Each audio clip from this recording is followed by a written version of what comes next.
Good afternoon. Thank you for this invitation to present, and uh, definitely applauds and gratitude for the work that you're doing on this extremely important topic around racial and economic justice. So I will introduce myself. I will present some framing and scope of some work. So I'll begin with I am Derek Hamilton. I am a university professor. I am the Henry Cohen Professor of Economics and Urban Policy and the founding director of the Institute on Race, Power, and Political Economy at the New School. I consider myself an economist who specializes in understanding group-based inequality as a focal point, not simply as an issue. I would consider myself in the genre of stratification economists, ones that try to understand the ways in which identity has consequences in one's life and the costs and benefits associated with investments in identity and the platforms that society structures that might incentivize or disincentivize some of those investments. I also would consider myself a public intellectual. So in addition to generating scholarship, a goal of mine is to actualize that scholarship in a way to improve the human condition and engage with the public in doing so.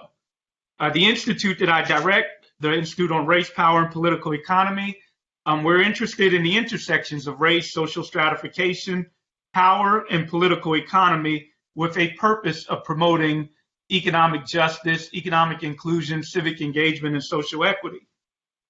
We begin with a intellectual foundation. So we are truth seekers, and we try to use the rigor of scholarship along with the methodologies that come about from quantitative and qualitative approaches to better understand relationships and phenomena, but with a purpose to translate that scholarship into actionable or practice. And then finally to public engage with media, with policymakers, with advocacy organizations, ultimately with the purpose of promoting a political economy where people can be self-determined, where people can be empowered and structured in a way to promote inclusion, equity, and engagement. We are committed to values. We challenge ideology, but we're committed to values. And again, those values are inclusion, engagement, and equity well beyond class, empowering people. And we do not pursue understanding inequality from individual deficit perspectives, but rather understanding structures and resources that people need to thrive. So some context. Racism has never only been simply an irrational prejudice, but rather a long leveraged strategic mechanism that unfortunately has been used for exploitation and extrapolation that have benefited some at the expense of others.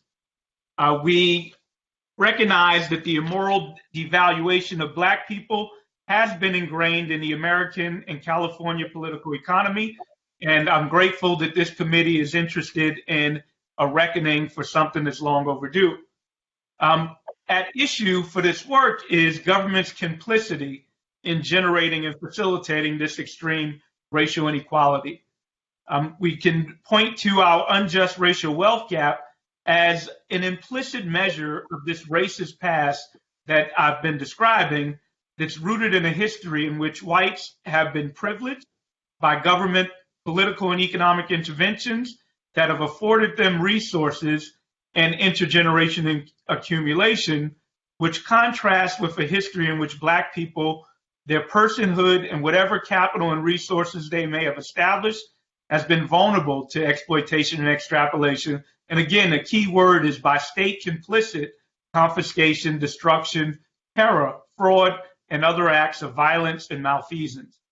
As a result, today, Black people have, as a group, very little ownership of land or the means of production and still remain in fear of violence and literal bondage. This history of disenfranchisement is well documented. We can turn to policies like redlining, highway construction, exclusionary zoning, restrictive covenants, etc., which have led to the marginalization of Black Americans and constrained their full economic participation. These racial differences cannot be fully explained by a clustering amongst the less skilled. We know that education matters. We know that education matters, particularly within group. However, ironically, across group, Black workers with a college degree are often the most harmed in a relative sense to similarly qualified white workers. And this difference is amplified in economic downturn where scarcity becomes enhanced privileged positions. In essence, education has not been and cannot be the magic antidote for these enormous disparities that have resulted from state complicit laws, policies, and economic arrangements.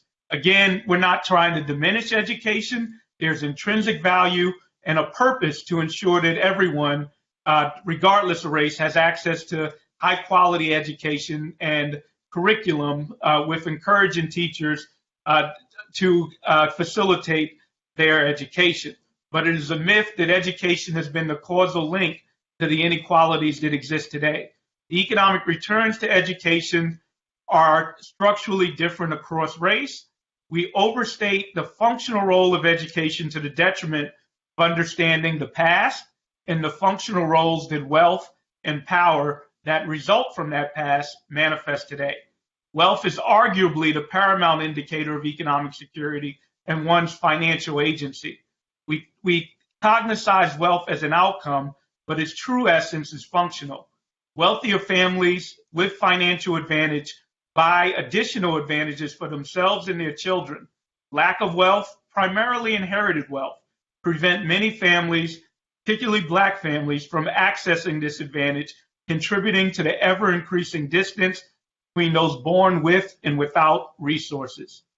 So to achieve racial and economic justice, we need what you all are doing, an honest and sobering confession of these historical and ongoing sins.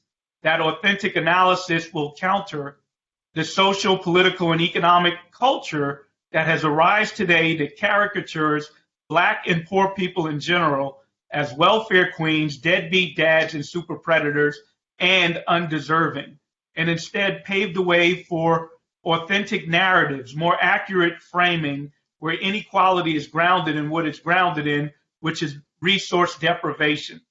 That acknowledgement alone is empty if not accompanied with some form of redress. Let me get into some of the scope. I